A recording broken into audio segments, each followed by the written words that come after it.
আসসালামু আলাইকুম, বিসমিল্লাহির রহমানির রহিম। সুপ্রিয় শিক্ষার্থীবৃন্দ, তোমাদের অষ্টম শ্রেণীতে পড়ো তোমাদের ইসলাম শিক্ষা বই থেকে পাঠ 10 নিয়ে আলোচনা করবো কোরবানির শিক্ষা।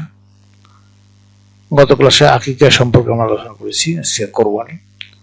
কোরবানি বলতে শুধু গরু, ছাগল, মহিষ, দুম্বা ইত্যাদি জবাই করা বোঝায় না, বরং এর দ্বারা আল্লাহ তাআলার সন্তুষ্টি অর্জন বোঝায়। কোরবানি আল্লাহর নবী হযরত ইব্রাহিম আলাইহিস সালাম ও হযরত ইসমাঈল আলাইহিস সালামের অতুলনীয় ত্যাগের স্মৃতি বহন করে। এর মাধ্যমে মুসলমানগণ ঘোষণা করেন যে তাদের কাছে নিজ জানমাল অপেক্ষা আল্লাহর সন্তুষ্টি অর্জনের মূল্য অনেক বেশি।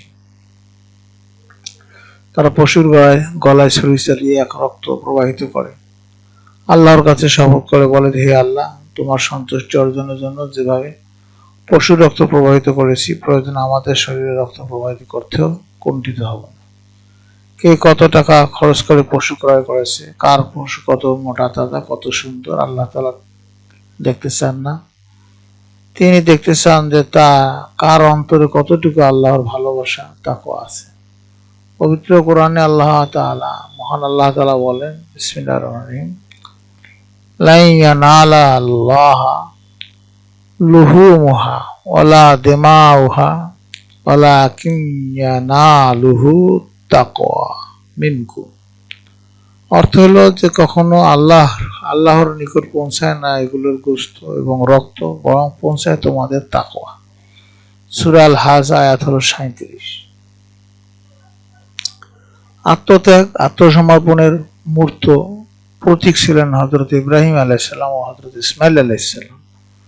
মানুষের জীবনে এই শিক্ষা গ্রহণ করলে তারা হয়ে উঠবে একে অপরের প্রতি সহানুভূতিশীল, পরোপকারী ও আত্মত্যাগী। আত্মত্যাগী মানুষই সমাজ ও রাষ্ট্রের কল্যাণ বয়ে আনতে পারে। নিজের সুখ শান্তির বাইরে যারা সমাজের মানুষের সুখকে বড় করে দেখে, তারাই প্রকৃত মানুষ।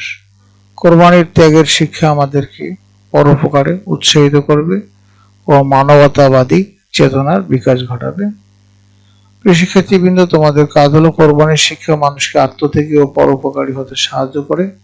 শিক্ষার্থীরা তোমার দলে বিভক্ত হয়ে এই বিষয়ে বিতর্কের আয়োজন করবে। শিক্ষক মহোদয় বিচারকের ভূমিকা পালন করবে।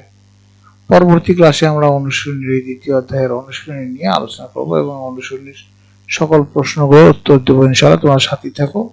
তোমাদের সার্বিক মঙ্গল ও কল্যাণ কামনা করে আজকে এখানে বিদায় নিচ্ছি। খোদা হাফেজ।